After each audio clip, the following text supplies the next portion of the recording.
Smashing those protein goals can be hard, but one way I start my day is with a high-protein breakfast featuring Jones Dairy Farm's chicken sausage. Jones Dairy Farm makes premium crafted meat products such as all-natural breakfast sausage, available in pork, chicken and turkey, and center-cut Canadian bacon. 100% of their products are made in the USA with materials sourced primarily from the Midwest. Jones Dairy Farm products are available at most grocery stores, including Costco, and you can find them in a store near you at jonesdairyfarm.com.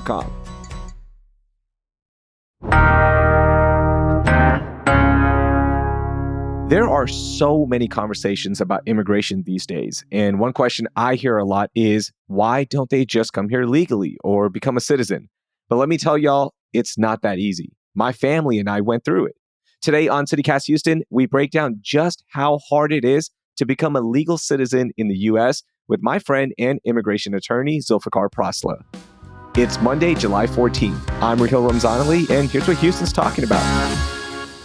Zulfiqar, since President Trump took office, what have you been seeing in Houston with your clients trying to become citizens here in Houston?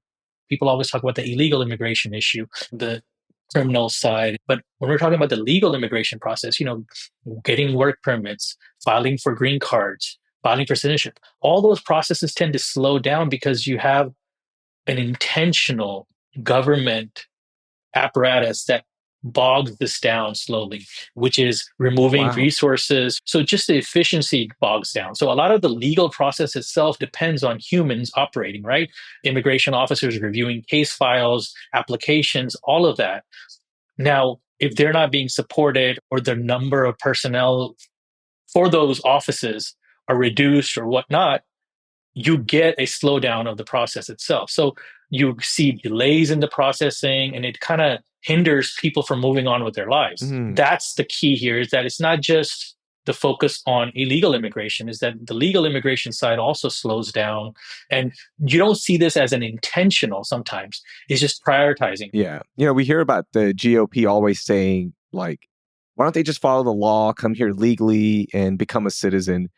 With the current crackdowns that we see taking place in so many communities and here in Houston as well, is it making it harder or easier to follow those rules that the GOP wants? It's a little different from what you're saying, because I get where you're coming from. So from my perspective, the way I look at it is, as an attorney, I need to know what is the procedure, so I can follow the procedure to do what I need to do for my clients, right? Yeah. So what we're seeing is Okay. more chaos, right? Where the procedures are not clear. You're saying this is what you're Mm. trying to do, and this is what we should do, and then you follow that, and then later on you find out, oh, we missed something because the instructions we were given or the regulations that we're receiving from agencies on different matters, they're not as clear, right? So the guidance is not clear. So how can we best assist our clients through this process if the guidance we're getting from the administration is not very clear? So we get bogged down to that. So it's not necessarily malintent or this, but we're talking about legal immigration process, right? Well, first, give me an example of like the procedure that makes it kind of cloudy. The whole focus during the election was, we want to get rid of illegal criminal immigrants, right? So, we want to close down the border, and then we want to just focus on the criminals, right? Because that's what you hear, because those are buzzwords that people will support. Because obviously, me too. I don't want people Yeah. who commit crimes who are illegal to stay in this country. Mm. But what I do want to fight for is to make sure they get a due process, right? But that's what the Obama administration and the Biden administration were focused on.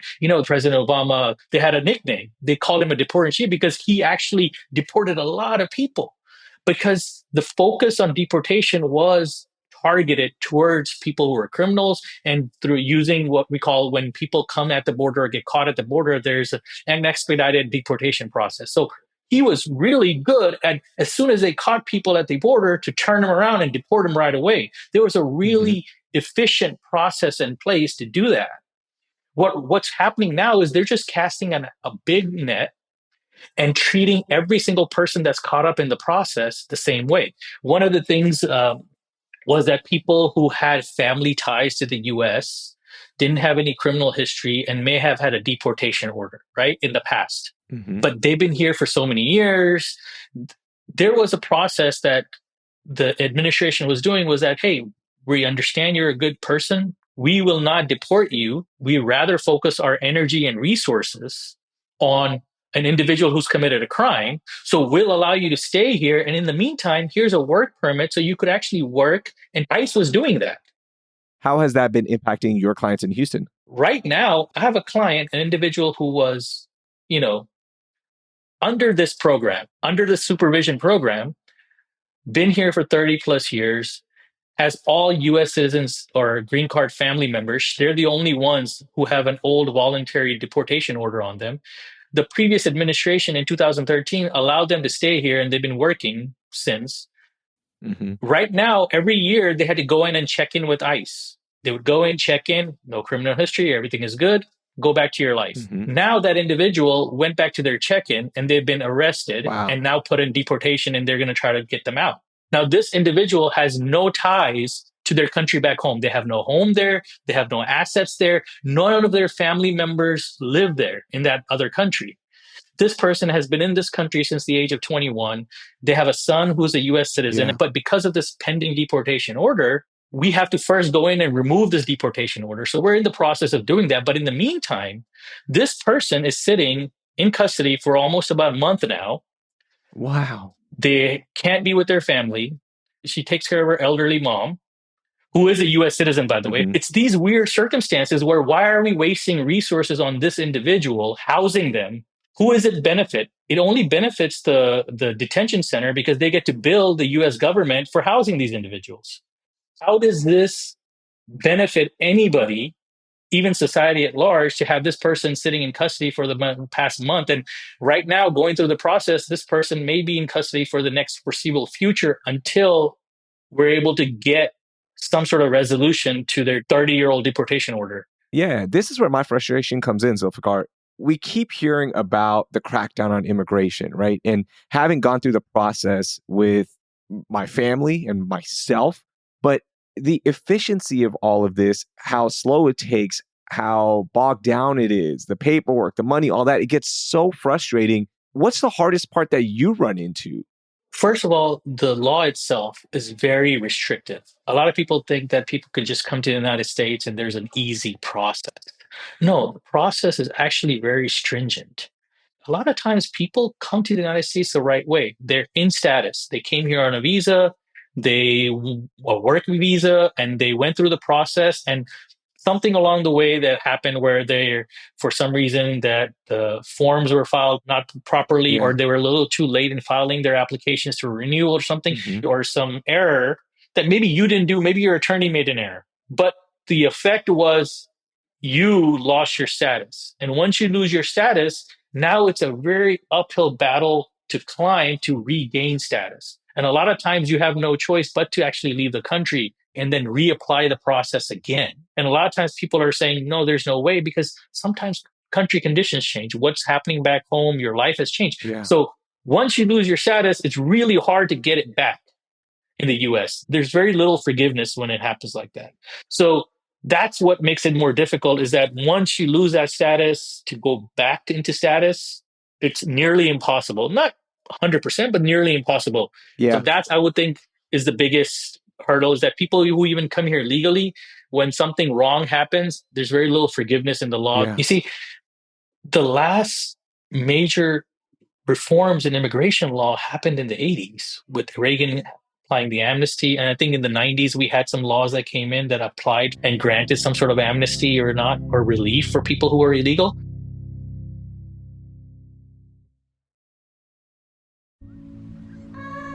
Like me, you're probably looking for some good road trips to make the most out of summer. Well, let me tell you about Port Aransas. My family and I spent a weekend there, and we can't wait to go back because Port A is such a unique beach town.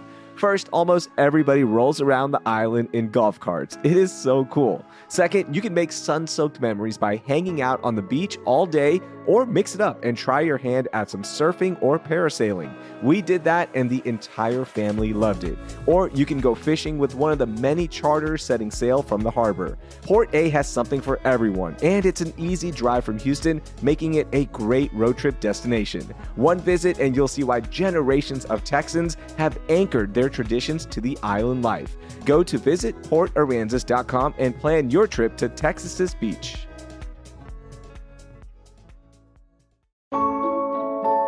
Follow the yellow brick road to the George Theater and let the adventure begin because The Wizard of Oz the musical is now playing live on stage at the George Theater until August 10th.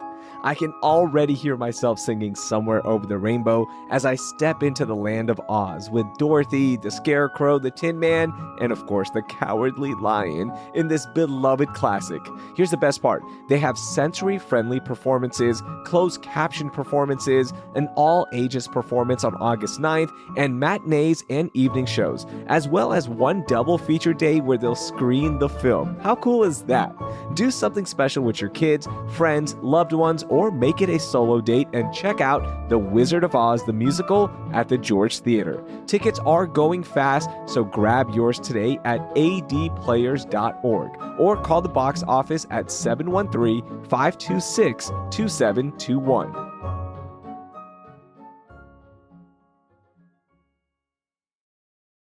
Zulfiqar, you've known me pretty much my whole life, right? And you know my family story. You weren't our immigration attorney, by the way. I just want to make that very clear. You're just a friend of mine. We've known each other for 20 plus years. I'm not that much older than Yeah, you, so no. you're not. But as you were talking, about this family running into an issue and the attorney messed this up, I remember when my family was going through the process of getting a green card. I remember many times my mom and my dad stressing out because they're like, we just spent so much money. Mhm. And all of a sudden a lawyer is saying, oh, this messed up and we messed up on this form. And all of a sudden we're stressing out because we have to start the whole process again just to get the green card, or the process started again to get the legal citizenship, right? My parents came here from Karachi, Pakistan, and my dad has had a perfume store on Harvard for over 30 years now.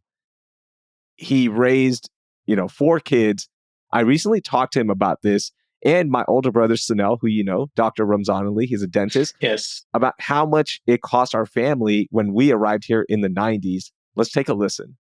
All in all, I would say it was about $1,500, including all the fees. And so all over, like for 5 people, it was well above 7,500. And this was, several years back. So with inflation, Sunil, how much are we looking at that time? Yeah, from back then, inflation, you're looking at probably double that. So about $3,000 in today's money. So $15,000 for the whole family, Dad. And this was, we had only been in the United States for, just a handful of years. So as an immigrant family with four kids, we have a younger sister who was born here, so she didn't have to go to this process. So it's three kids, you and mom. How hard was that to spend that much money and get this process started? It was pretty hard on me because I wasn't making that much money, and it was all my savings and everything had to be put together to get it done. I remember a lot going through this while I was still in school, high school, I believe, just watching them struggle. And dad was working 7 days a week, 10-hour days. Mom was working multiple jobs, seeing that and always having money problems. That was definitely something we felt. And then after we get the green card, then we get the naturalized citizenship process started. How much was it per person about? Yeah, I would say around same, like about 1,500 to 2,000. So again, with inflation back then, you're still looking at, 60 to 70% on top of that, right? So 2,500 probably in today's money for that process. So all in all, from green card to becoming citizens, it's estimated like in today's money, it costs the family about $30,000 is a fair number, right? Yeah, it's easily more than 30,000, and was really hard-earned money or difficult, but we did it. And what does it mean to be a citizen now?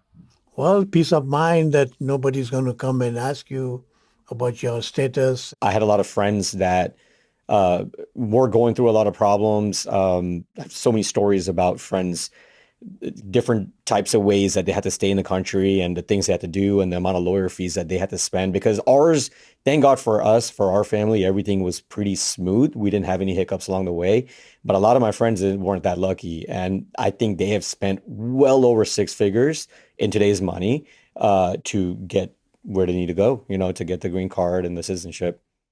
So that was my dad, Hussein Ramzanali, with my brother, Dr. Sunel Ramzanali. And the moment we got our citizenship, I was working in sports radio at the time, and we celebrated on air. Ken Hoffman, who I was doing a radio show with at the time, he invited my entire family to join us on air and talk about that process. And we celebrated with the entire city. But thinking back now, Zulfiqar, it's crazy, like $30,000 on a lower middle class income with 4 kids. I don't know how my dad did it. Like, I'm getting chills thinking about it. And the stress, the time it took, took over a decade. It's very similar to what I went through, because I was in a similar boat. And actually, Mm-hmm. my status actually affected my college. I don't know if you know this, but my dad got his citizenship and then we applied under his status. I was in high school at the time and we applied in sophomore year, I believe, and it was delayed. Back then, if you applied, you probably could get your green card in about 9 months to 12 months, but for some reason, it got delayed. We remember in high school you take the pre-SATs and stuff, and a lot of times you get scholarship offers based on that. Mm-hmm. And at that time, people with scores much lower than mine were getting scholarship offers, and I wasn't getting it. I said, looked into it, I said, why I'm not getting it? They said, because you don't have a status. Oh, wow. I said, well, we've applied for our green card, so I should get a status. So I didn't get my status 1 year into college. I actually had to go and plead with the registrar in my college that, hey, I do have status. And so I actually felt disheartened at the time growing up because I was like, wow, I put in all this effort through high school. I had this great GPA. I was in top 5% of my class. All of this, when all of my colleagues are getting all these scholarships and stuff like that for college, here I am, someone who can't afford college, not getting any offers for scholarships because of my legal status. It was an interesting dilemma for me as well. So when you Mm-hmm. said what's so difficult maintaining legal status or becoming legal, one of the biggest things is the law. I said where we talked about it being complicated and not forgiving. The other thing is that it's not very clear.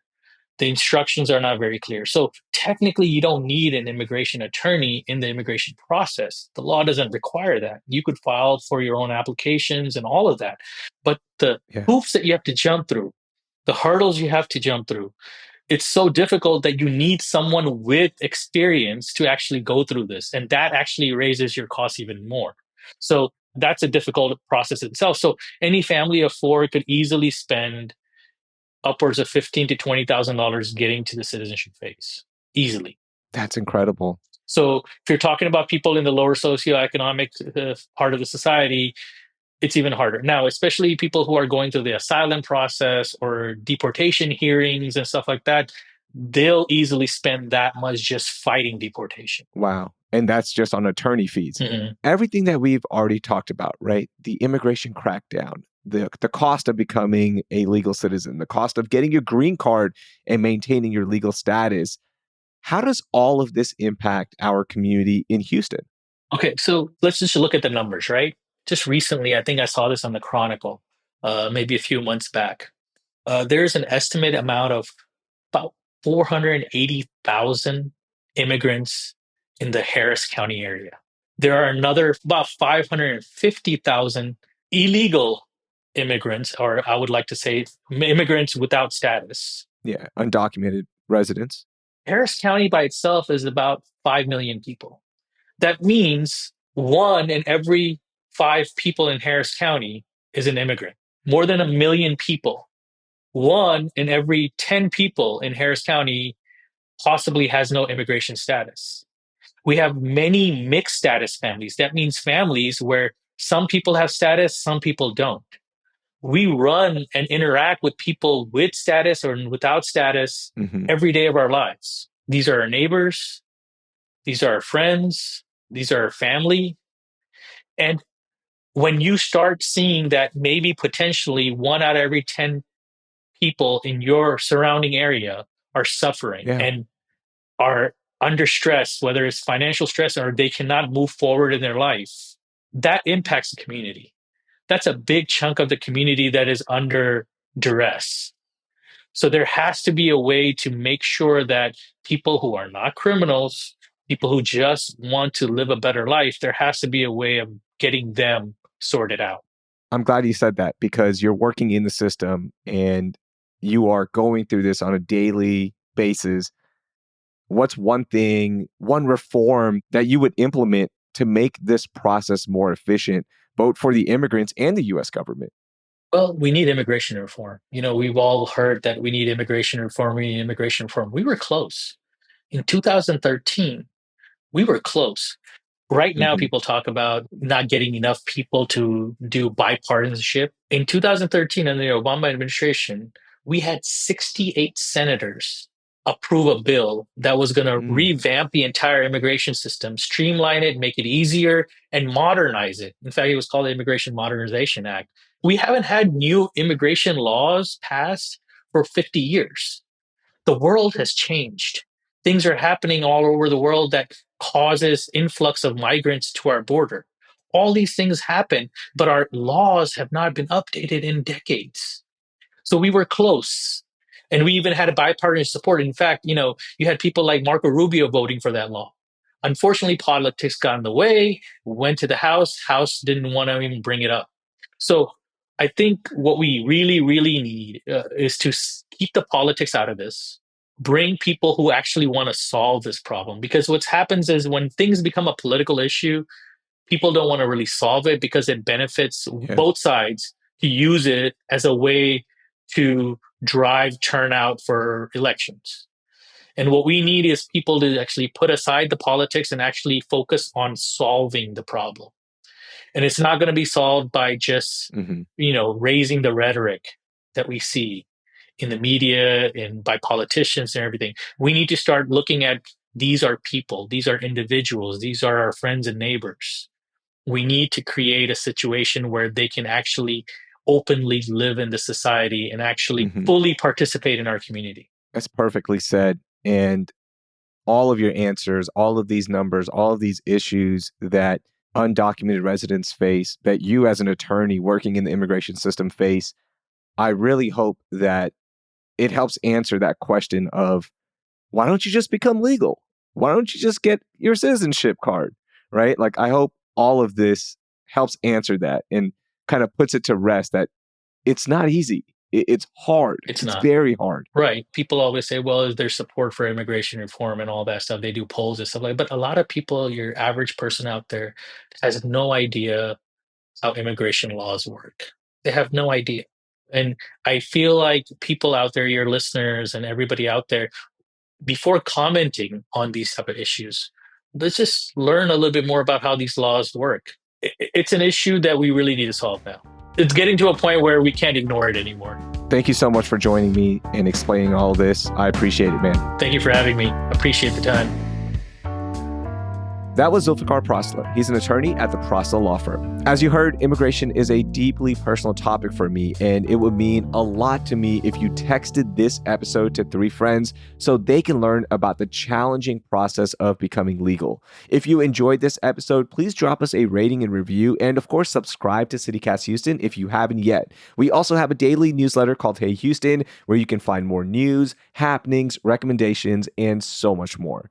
One last thing, during Friday's show, our guest made a mistake. We stated that none of the new candidates for Harris County judge had experience in a primary election. Well, that's not accurate. Erica Lee Carter, who is considering entering the race for Harris County judge, actually won a primary in 2012 when she ran for the Harris County Department of Education. Our guest also said she was appointed to fill her late mother's seat, Sheila Jackson Lee, in Congress last year. She actually won a special election, so we apologize for any confusion. That will do it for today. I'm Raheel Ramzanali. Thank you for listening, and a big shout out to my mom and dad for all of their sacrifices that they made to help us become citizens.